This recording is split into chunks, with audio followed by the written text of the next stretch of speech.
Assalamu alaikum wa rahmatullahi wa barakatuh. In a message directed to the Egyptian people, the Ethiopian Prime Minister gave few words in Arabic. لن نقوم بإدارة للمياه في مصر.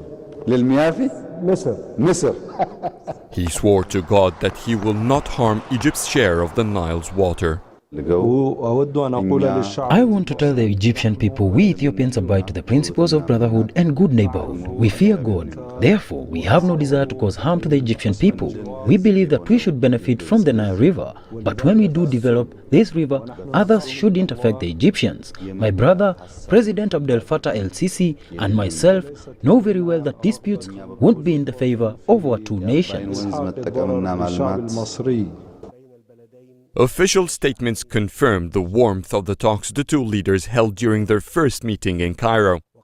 El-Sisi and Aby say they aim to create a strategic partnership between two